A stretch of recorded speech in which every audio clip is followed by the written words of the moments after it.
አማራነት እምነት ከሆነ እኔ ሙስሊም ነኝ አማራ አይደለሁም ትላትል ማን ሆነ አለ ሲጀመር አማራነት ካንተ እስልምናም በፊት ነበር ጠብቁ በሃይማኖት ነው የሚመጣብን ብዬ ነግሬያቸዋለሁ ከአንድ አመት ተኩል በፊት ቪዲዮ አለ አይኖ እኮ በሃይማኖት እንደሚመጣ አውቀዋለሁ ግን በሃይማኖት አብይ አህመድ እስላም ነው እስላም እኮ ነው እየመራን ያለ ጎበዝ ውሸት እኮ ነው ኦሮሞም ማለም እየመራን ያለው እስላም የሚባል ነው እየመራን ያለው ገሩ ስታሳደዱ አብያተ ክርስቲያናቶቻችንን ስታቃጥሉ አያችሁት ሲዋሽ እንኳን አፍርም ስታሳድዱና ያለው ወዲን የተሰደዳችሁት አገረ ገዥ አልነበራችሁም እንዴ የኢትዮጵያ ኦርቶዶክስ ቤተክርስቲያን 1500 ዓመት በላይ ነገስታቶችን የምትሾም ሰይፍ አሲዛ አገር ስትመራ የነበረች ናት ጠያቂ ይመጣል ኢንሻአላህ አላህን ተገዙ ጎረቤት አክብሩ ሰላምን አስፍኑ ብለው በመከሩ ሐቅን ተከተሉ በደላት በድሉ ብለው በነገሩ ብለው ባስተማሩ ኢማም እስከ መግደል ደርሷል ክብራትና ክብራት እንግዲህ ነፃ አውጪዎቹ ህዝቡን ነፃ የሚያወጡት ከሃይማኖቱና ከማንነቱ እንደሆነ በደንብ እየተረዳን ከኢንሻ ሶላት በኋላ ገብተው ምእመናንን የረሸኑ ሁለት ጦር አዛዦችን ዛሬ እኔ ተጠቁማችኋለሁ ግን የነዚህን ወገኖች ሞት ከቅድስት ቤተክርስቲያናችን ጋር ለማገናኘት ጥረት ማድረግ የእውነት ነውር ነው ሁሉንም ባይሆን አንዳንዶች አላችሁ ከመሃል የጂሃዲስትነት ስሜት የተጸናወታችሁ አህመድ ጀበል በጥምር ነው ያንን መስጊዱ እንዲቃጠል የሰሩት السلام عليكم ورحمة الله وبركاته ودنا تكبراتشو የዛር ሚዲያ ቤተሰብ እንደምናላችሁልኝ እኔ ያለውላችሁ ዛሬም በድጋሚ ተመልሰን ተገናኝተናል ዛሬም እንደተለመደው የተለያዩ ወቅታዊና አነጋጋሪ የሆኑ ቪዲዮዎችን ይዤላችሁ ተከስቻለሁ ሪአክት የምናደርግ ይሆናል እንግዲህ ከሰሞኑ አጀንዳ ጋር በተያያዘ ብዙ አወዛጋቢ የሆኑ መረጃዎች እየተለቀቁ ይገኛሉ በወሎ መካነ ሰላም ኑር መስጂድ በመግባት ሙስሊሙን የጨፈጨፈ አካል እስካሁን የተረጋገጠ የወጣ መረጃ የለም በማለት ጉዳዩን ለማስቀየስ እየሞከረ ያለ አካል አለ ይሄንን በተመለከተ የተለያዩ መረጃዎች ወጡ ይገኛሉ የምንመለከት ይሆናል ማለት ነው እንግዲህ ጥቃቱን የፈጸመው አካል መልሶ መንግስትን ያሳበበ ይገኛል ማለት ነው እውነት ከጥቃቱ ጀርባ እነማን ነበሩ እነማን ናቸው መስጂድስ ገብቶ ጥቃቱን የፈጸሙት የሚለውን የምንመለከት ይሆናል ማለት ነው ወደ ቪዲዮአችን ከመሄዳችን በፊት እንግዲህ ኸይር ፈላጊዎች አጣፉም ዛሬም ላስታውሳችሁ እዚህ ላይ የምትመለከቱት መድረሳ ለማስጨረስ እኔና ወንድሜ አንዋር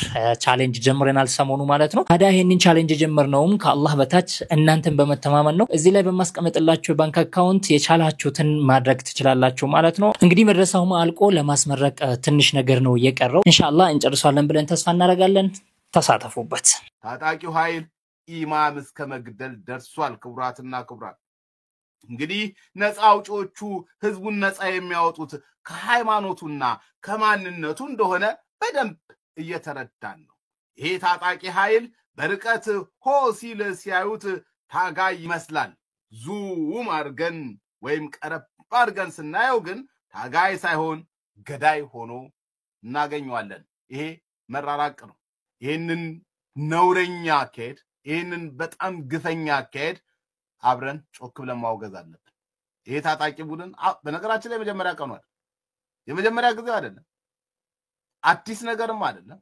በተደጋጋሚ ነው ይሄንን ነገር እንደዚህ አይነት ትግል ተይዞ ምን ልደርሱ ነው በነገራችን ላይ ሙስሊሙን አግልሎ ሙስሊሙን እየገደሉ ሙስሊሙን አንደኛ ተጠርጣሪ አድርጎ በነገራችን የት ነው የሚደረሰው እንግዲህ በአማራ ክልል አዲስ አይደለም እንደ ስለት በግ በየአመቱ በየሁለት አመቱ ሙስሊሙን ያርዳል አመቱን ጠብቆ በየአመቱ ሙስሊሙን ያርዳሉ ይሄ በአማራ ክልል አዲስ አይደለም ስፔሻሊ በጎንደርና ጎጃም አዲስ አይደለም በየረመዳኑ ጠብቆ ሙስሊሙ ላይ ጥቃት ይፈጽማሉ ይሄ አዲስ አይደለም ጥቃቱ ከተፈጸመ በኋላ ያለን ለማውገዝ እንወጣለን አልኢህትራዝ قبل الوقوع የተባለውን ዘንግተናል እነሱ ግን ተዘጋይተው ነው ጠብቆ የሚያድኑ እያየን ነው ከትናንት በስተያ ወሎ መካነ ሰላም ከኢንሻ ሶላት በኋላ ገብተው ምእመናንን የረሸኑ ሁለት ጦር አዛዦችን ዛሬ እኔ ተጠቁማችኋለሁ ታካቢው የደረሰ መረጃ እንደሚያመለክተው የመጀመሪያው ሀብታሙ ደምሴ የአፋባሃ በወሎ ምክትል ጦር አዛዥ ሁለተኛው አብነው ታደሰ ቦረና ወግዲ ወረዳ ኮር አዛዥ ሆነው የሚያገለግሉ የአፋባሃ ታቁታላችሁ አፋባሃ ለማን እንደሚሰራ የሙአ ተዋህዶ ማንበሳ የሚባሉ የሪሊጂየስ ፖለቲካል ኢንተረስት ያላቸው ግለሰቦች ተላላኪዎች ናቸው መተው ግድያውን የፈጸሙት። ሀብታሙ ደምሴ በጎንደርና ጎጃም ከዛሬ 4 ዓመት በፊት በነበረው የሙስሊሞች ጥቃት ላይ የተሳተፈ እስካሁንም ያልተያዘ ግለሰብ ነው። በአባይ ማዶ ፖለቲከኞች የተቀናበረው ሴራ የወሎ ሙስሊምና የወሎ ክርስቲያንን እርስ በርስ አባልቶ ክልሉን ወይም ደግሞ አካባቢውን ወደ ለየለት የብጥብጥ ቀጠና መቀየር ነበር አላማቸው። ይህ አላማቸው የወሎ ሙስሊም ለዘመናት እየተገፋ ለዘመናት እየተገደለ የአባቶቹን ርስት ጠብቆ የቆየና እምነቱን ያቆየ ህዝብ መሆኑን የረሱት ይመስለኛል። እንኳን ዛሬ በዚህ ዲጂታል ዓለም እንኳን ዛሬ ሙስሊሙ እንደዚህ ተንሰራፍቶ ባለበት ነባራዊ ሁኔታ ይቀርና ትናንት እና አፄ ዮሐንስ እና አፄ ምኒልክ በግድ ተጠመቃለህ ና አንገት ላይ ክር ሰር ና በስማም የተባለ ስጋት ብላ ተብሎ ሲገደድ ኖ አይዳንት ብሎ ፊት ለፊት ተጋፍጦ ቦሩ ሜዳ ላይ የተሰዋ የልጅ መሆኑን የረሱት ይመስለናል። የራሱን መብት አሳልፎ የማይሰጥ የሰዎችን የማይገፋ ሶሳይቲ ነው የወሎ ማህበረሰብን ወሎ ላይ ሲገሉት ሸኔ ነው የሽመልስ አብዲሳ ተላላቂ ነው እያሉ ይገሉታል። ወለጋ ላይ ሲሞት አማራ ነው ተብሎ ይገደላል። ሳውዲ አረቢያ ሄዶ ሲሞት ወሎዬ ሞተ ተብሎ የፖለቲካ ትርፍ ይፈለግበታል ወይም ደግሞ የፖለቲካ መነገጃ አድርገውታል። ስለዚህ ወሎዬው አንድ ምርጫ አለው፣ ተደራጅቶ ራሱን መጠበቅ፣ በራሱ መደራጀት። በአባይ ማዶ ፖለቲከኞች የሚመራ የፖለቲካ ስርዓት ለአፋባህና ለሙአመሳ ለሙአተዋዶ ብቻ እንጂ የሚጠቅመው ለአማራ ህዝብ አይጠቅም። ስለዚህ የወሎ ሙስሊሞች መታጠቅ አለባችሁ። በቃ መታጠቅ አለባችሁ፣ መደራጀት አለባችሁ። አዎ መደራጀት አለባችሁ። ማን ከማን ያንሳል? እነሱም የአያቶቻቸውን የቅድመ አያቶቻቸውን የአባቶቻቸውን ፈለግ ተከትሎ ነው ከአማራ ክልል እናንተ ለማውጣት እየሰሩ ያሉት። እናንተም ዛሬ አያቶቻችሁን የቅድመ አያቶቻችሁን የአባቶቻቸውን ፈለግ ተከተሉና ልካቸውን አሳዩአቸው። አዎ ልካቸውን አሳዩአቸው። ትችላላችሁ። ጠያቂ ይመጣል ኢንሻአላህ። አላህን ተገዙ፣ ጎረቤት አክብሩ፣ ሰላምን አስፍኑ ብለው በመከሩ ሐቅን ተከተሉ፣ በደላት በድሉ ብለው በነገሩ ብለው ባስተማሩ እኮ ለምንድነው ሸሁ የተመቱት ቃታ የተሳበ መስጂዱ ወለሉ በደም የታጠበ ብሎ የሚጠይቅ ጀግና ይፈጠራል። እርግጥ ነው አይቀርም ደማችን ይጣራል እኮ ለምንድነው መስጂድ የሚደፈር ኢማም የሚገደል የደረሳን ህይወት ከመኖር ላይ ማጉደል ካዴም ላይ ተኩሶ ሰውነትን መንደል እኮ ለምንድነው ለምን ብሎ የሚጠይቅ ነበልባሉ ትውልድ ሺህ ሆኖ ባንድ ልብ እየተነፈሰ ጠላትን የሚንድ ይመጣል አይቀርም ክንደ ብርቱ ርጃል የጊዜ ጉዳይ ነው በርግጥም ይመጣል በርግጥ ይወለዳል። ግጥም በመሐጅሩ መሐመድ አቡከውሰር መታሰቢያነቱ በመካነ ሰላም በግፍ የተጨፈጨፉ መሻይኾቻችን ኢማሞቻችን ይሁን። ይህ ቪዲዮ ለሌሎች ላይክ ሼር በማድረግ አድርሱ። የሆነ ያለው ነገር የሚያምነው እስኪ ይሄንን ቪዲዮ እንመልከተው። ግን የነዚህን ወገኖች ሞት ከቅድስት ቤተክርስቲያናችን ጋር ለማገናኘት ጥረት ማድረግ የእውነት ነውር ነው።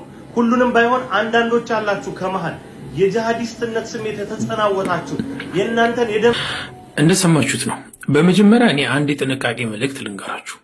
በሙስሊም ስም የአገር አካውንት ተከፍቷል። በዚህ ጉዳይ ላይ የሚሰሩ ማለት ነው፣ ሴቶችም ወንዶችም አሉ። በጣም ጥንቃቄ ማድረግ አለባችሁ። የአማራ ሙስሊም አሁን ላይ ነቅቷል። በየሚዲያው ተገዶ እየወጣ እኔ ከሌ ነኝ የሚለውን አትስሙት። በርካታ ሶሻል ሚዲያ ላይ በሙስሊም ስም የተከፈቱ አካውንቶች አሉ። ጥንቃቄ አድርጉ። እነሱ አይደሉም፣ ሙስሊሞች አሉ። ሌላው ለዚህ ወገን አንድ ምለው ነገር እውነት ደብዳቤው እንደዛ የሚል ከሆነ ሌላ ቪዲዮ ስራና ደብዳቤውን አንብብልን። ደብዳቤው እኔ ጋርም ስላለ ማለት ነው። በነካው እጅ ግን አንተ እንድታነበው ስለፈለኩ ነው። እሺ እኔ በዚህ ልክ እንዴት አስመሳይ ልትሆኑ እንደቻላችሁ እኔ በጣም ግራ የሚገባኝ ሰው እኮ ነው ሞቶ እየተባለ ያለው። ወለጋ ላይ ሲሞቱ ነበር። ሰው ወለጋ ላይ ሞተዋል እና እኛ ብንገላቸው ምን ችግር አለው ነው የእናንተ ሐሳብ? ምን አይነት ጤነኛ ያልሆነ ሎጂክ እንደምታወሩ ራሱ አታውቁትም። ወለጋ ላይ ለሞቱ አብዛኞቹ ሙስሊሞች ናቸው። በነገራችን ላይ ካንተ በፊት እኔ ነኝ ድምጽ ይሆንኳቸው። ከዛሬ 2 ዓመት 3 ዓመት የሰራሁትን ቪዲዮ ገብተህ ማየት ትችላለህ።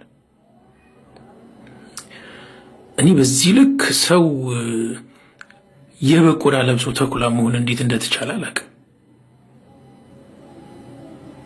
አታስመስሉ። ብዙ መረጃዎች እኮ እየወጡ ነው። ከዚህ በላይ ወዴት ነው የምትሸሹት? በነገራችን ላይ በወለጋ ለተጨፈጨፉ ሙስሊሞችም እኮ ድምጽ የሆነው እኛ ነን እኮ። ከኛ ከሙስሊሞች ቀድሞ ድምጽ የሆነ ማንም አካል አልነበረም፣ እኛ ነን። ምክንያቱም እዛም የተጨፈጨፈው ሙስሊም ስለሆነ። በነገራችን ላይ ወለጋ ላይ የተጨፈጨፉት ሙስሊም ስለሆኑ ብቻ አይደለም፣ እንዳጠናውት ማለት ነው። እንዴት በሉኝ፣ የወለጋ ኦሮሞዎች ማአት ሙስሊም ኦሮሞዎች አሉ ተከባብረው የሚኖሩ ማለት ነው። ነገር ግን እነዚህዎች የተጨፈጨፉት በኔ እይታ በኔ ጥናት ማለት ነው አማራ ስለሆኑ ብቻ ነው። አማራ ስለሆኑ ብቻ ነው ብዬ ነው የምወስደው። እኔ ወለጋ ላይ የሰፈሩት አማራ ሙስሊሞች ነበሩ። ነገር ግን ያ ሁሉ በደል የደረሰባቸው በአማራነታቸው እንጂ በሙስሊምነታቸው ሙስሊም ስለሆኑ በእምነታቸው ነው ብዬ አላስብም። እኔ እንደዛ ከሆነ ዛሬ ማአት ወለጋ ሙስሊሞች አሉ፣ ወለጋ ውስጥ ማአት ሙስሊሞች አሉ። ታዲያ እነሱ መኖር አልነበረባቸውም? በደሉ በእነሱ ላይ የሚደርስ ነበር እንደዛ ከሆነ። ነገር ግን ወደ አማራ ክልል ስንመጣ የተጨፈጨፉት በእምነታቸው ብቻ ነው የተጨፈጨፉት፣ ምክንያቱ ሙስሊም ስለሆኑ ብቻ ነው። በብሔር ከሆነ አማራ ናቸው፣ ከሌላ ክልል የመጡ አይደሉም፣ ከሌላ ብሔር የመጡ አይደሉም፣ አማራ ናቸው። ነገር ግን ሙስሊም ናቸው። እውነቱን እንነጋገር ከተባለ ማለት ነው። ገባችሁ አይደል? የወለጋም ቢሆን ከኛ ቀድሞ አንድም ለነሱ ድምጽ የሆነ አካል የለም። በእኔ ሶሻል ሚዲያ ፕላትፎርም አታስመስሉ፣ አስመሳይ ናችሁ። ለኦርቶዶክስ ክብር የሚዋሹ ለኦርቶዶክስ ክብር ንጹሃን ሙስሊሞችን የሚያርዱ አላፊ ኦርቶዶክስ መንጋዎች የኢትዮጵያ ኦርቶዶክስ ቤተክርስቲያን ኢትዮጵያን ሰይፍ ይዛ ከ1500 ዓመት በላይ እንደገዛች እንኳን የሚክዱ ከሃዲያን ናቸው። ገሩን ስታሳድዱን አብያተ ክርስቲያናቶቻችንን ስታቃጥሉ አያችሁት? ሲዋሽ እንኳን አፍርም ስታሳድዱን ነው ያለው። ወዲን የተሰደዳችሁት አገረ ገዥ አልነበራችሁ እንዴ? የኢትዮጵያ ኦርቶዶክስ ቤተክርስቲያን 1500 ዓመት በላይ ነገስታቶችን የምትሾም ሰይፍ አሲዛ አገር ስትመራ የነበረች ናት። አገር መሪ ሆናችሁ ወዴት ነው የተሰደዳችሁት? አገር መሪ ይሰደዳል ሲባል ገና ከኦርቶዶክስ መንጋ ስሰማ እንዴት ነው አገር መሪ የሚሰደደው? አገር ውስጥ ያሉትን ስታሳድዱ ኖራችሁ እንጂ እንዴ ነው ከታሪካችሁ ጋር ማትታረቁት? ኢትዮጵያ የክርስቲያን ደሴት ማሰጡን አልነበረም እንዴ? ከክርስቲያን ደሴት ማን ነው ያሳደዳችሁ? ቅድስት ቤተክርስቲያናችን ጋር ለማገናኘት ጥረት ማድረግ የእውነት ነውር ነው። ሁሉንም ባይሆን አንዳንዶች አላችሁ ከመሃል የጂሃዲስትነት ስሜት የተጸናወታችሁ የእናንተን የደም ጠጭነት ፍላጎት እድል ቀንቶት ፋኖ አሸንፎ ቢመጣ የኢትዮጵያ ኦርቶዶክስ ተዋሕዶ ቤተክርስቲያን ናት ስልጣን የምትቀባው። ይህንን ማንኛውም ኦርቶዶክስ ያውቃል። አንዳንዶቹ ፋኖ ለኢትዮጵያ ኦርቶዶክስ ተዋሕዶ ቤተክርስቲያን ነው የሚዋጋው ብሎ በይፋ መናገር አሳፍሯቸው በሆዳቸው ይዘዋል። ቴዶ በሆድህ ይዝሃል። ፋኖ አሸንፎ ወጥቶ ኦርቶዶክስ ስልጣን እስከምትቀባው የቸኮልክ አንዱ ቀን ሲቀጥል የኢትዮጵያ ኦርቶዶክስ ቤተክርስቲያን ደሞዝ የምትከፍላቸው በስሯ ቤተክርስቲያን ውስጥ ተገኝተው ትምህርት የሚሰጡ መምህራኖች አይደሉም እንዴ? የማህበረ ቅዱሳን አባላት አይደሉም እንዴ? ሙአ ተዋሕዶን እንተ ያሉት ያቋቋሙት እንዴ? ፋኖ የሚመራው በሙአ ተዋሕዶ አይደለም እንዴ? ለምሳሌ ፕሮፌሰር ዲያቆን ያረጋል የሚባለው ሰውዬ እሱ በኢትዮጵያ ኦርቶዶክስ ተዋሕዶ ቤተክርስቲያን የሚያስተምር ሰው ነው። ሙአ ተዋሕዶን ከመሰረቱት አንዱ ነው። እና ፋኖ የቤተክርስቲያን ተዋጊ አይደለም እንዴ? የቤተክርስቲያን ታጣቂ አይደለም እንዴ? ፋኖ የኦርቶዶክስ አማጺ ነው። አማጺንን ብሎ ማለት ያኒ ደብሩህ ደምጠጭ ምናምን ላልከው አንተ አላህ አይደል እንዴ? እድሜ ዘላለምህን የፈጣሪህን ደም ስትጠጣ የምትኖር ደሞ ደም መጠጣት ትላለህ እንዴ? እንዴ ከመስጊድ ሲወጡ መስጊድ ውስጥ እየገባችሁ ከቤታቸው እያወጣችሁ ሙስሊሞችን የምታርዱት ኦርቶዶክስ ክብር ተብሎ በአፄው ዘመን ኦርቶዶክስ ሰይፍ ይዛ በምትገድልበት ዘመን ያለውን በካሜራ ስላልቀረ አሁን በብልጽግና ዘመን ጴንጤዎች ኢትዮጵያን በሚመሩበት ዘመን በዚህ በ7 ዓመት ውስጥ ስንቱ ሙስሊም ነው ያረዳችሁት? ስንቱ ሙስሊም ደም ጠጣችሁት? ለቤተክርስቲያን ክብር ብላችሁ ደም ጠጭ ትላለህ እንዴ? ደግሞ አፈርጣጣና ረኔ እኮ እንደው ውሸታችሁ ለጉድ ነው። ልክ እንደዚህ ውሸታም ሁሉ በሙስሊም ስም አካውንት የተከፈቱ አሉ። ውሸታም አካውንት ካፊር ሲዋሽ አያፍርም። ካፊር ለኦርቶዶክስ ክብር ይዋሻል እና ተጠንቀቁ። ሸር አድርጉ፣ ቫይራል ይውጣ። ይሄንን በትላንትና ቪዲዮዬ ግልጽ አድርጌ ሐሳብ ሰጥቼበታለሁ። ዛሬ አልደግሞ። እንግዲህ ብልጽግና ገሎናል እያሉ ነው። ይሄ ደግሞ ስተትና ውሸት ነው። የአብይ አህመድ መንግስት አንድ እስላም አልገደለም። ለምን አሳያለሁ። ማንም ታጃጅ ነው። ብልጽግና ገደለው የሚባለው ነገር ውሸት እንደሆነ እኔ ሁሌ እውነታን ነው የምነግራችሁ። እስላሞችን ብልጽግና አልገደለም አይደለም። ስለዚህ ለህዝብ ለወሎ አማራች በተለይ ለአማራው አማራ ነኝ ብሎ ለሚያስበው ያ ሁሉ እንግዲህ የምታዩት ሰላማዊ ሰልፍ የወጣው ወሎ ውስጥ የተሰገሰገ አማራ ጠል ነው። እስላም ነው ግን አማራ ጠል ነው። እስላሙንም ይጠላል። ለምን በሉ ማሳያዬ ምንድነው? ወሎ ላይ ሲገደል የራሱ ሰው ወሎ አልጮህለትም። ለአንድ ጭቃ ቤት የሞጣና የሞጣ ላይ ኮልሚ ጎጃም የሚባል ማሜ የተባለና ማን ነው አህመድ ጀበል በጥምር ነው ያንን መስጊዱ እንዲቃጠል የሰሩት። ያም ተንኮል ነበር። ኦነጋውያን ነው ያን ያደረጉት። የህዋት ተላላኪዎች ናቸው ባይዘው እነሱ። እንግዲህ እንደዚህ አይነት ወራዳ የወረደ አተሳሰብ ያለውን ግለሰብ የሚከተል ሙስሊም ነው እኔ በጣም ግራ የገባኝ። እንግዲህ የመካነ ሰላም የኑሩ መስጂዱን ጥቃት ብልጽግናን እያሳበቡ ነው የሚገኙት። እነማን ናቸው ይሄንን እያደረጉ ያሉት? ደግሞ እነማን ናቸው? እነዚህ ሙስሊም ፋኖንን ብሎ ጫካ ገብተው ያሉት ናቸው። ሙስሊም ሆኖ ፋኖ ማለት ነው። እነሱ ናቸው። እነዚህ ፋኖዎችን እነዚህ ኦርቶዶክስ ፋኖዎችን ነፃ ለማድረግ ከድርጊቱ ነፃ ለማድረግ ምን ያደርጋሉ? አብይን ያሳብባሉ። አያችሁ ጉዳዩ ምን አደረጉ? ፖለቲካዊ ያደረጉ ማለት ነው። በቃ የራሳቸውን ፖለቲካ ለመጫወት ማለት ነው። ብልጽግናን አልቻሉትም። በተለያዩ ስትራቴጂ መጡበት፣ አልቻሉትም። ሁሉ ጊዜ በመከላከያ ኃይል እንደተሸነፉ እንደተበተኑ አልቻሉትም። ታዲያ ማድረግ አለባቸው? በእምነት ማጣላት ማባላት ነው። ይሄንን ነው አሁን ያደረጉት ስትራቴጂ ማለት ነው።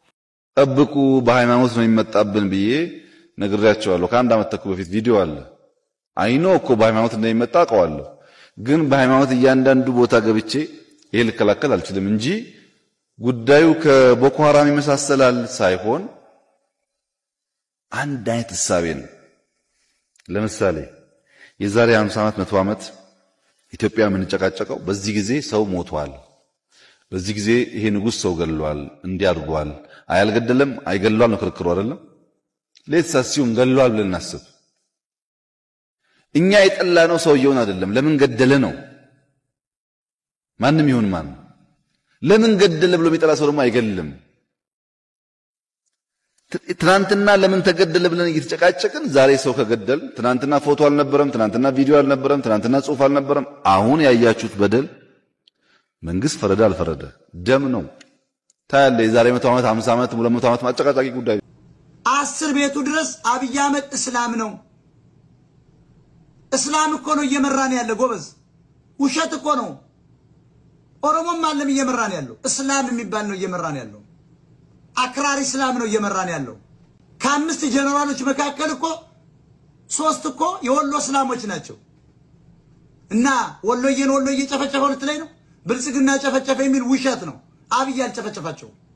3 ወሎዬዎች ናቸው፣ 2 ደግሞ ኦሮሞዎች ናቸው።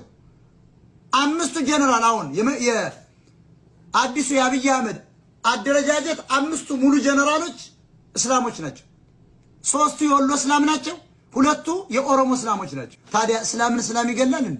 ይሄ ንግግር ለስለስ ያለ ጥሩ የሚመስል በጣም በውስጡ ደግሞ መርዛማ የሆነ ንግግር እንደሆነ ማወቅ አለባችሁ። ይሄ ንግግር ጥሩ እንዳይመስላችሁ በነገራችን ላይ አሁንም ፋኖዎች በወሎ ሙስሊሞች ላይ መነሳት አለባቸው ለማለት ነው መልእክቱ ማለት ነው።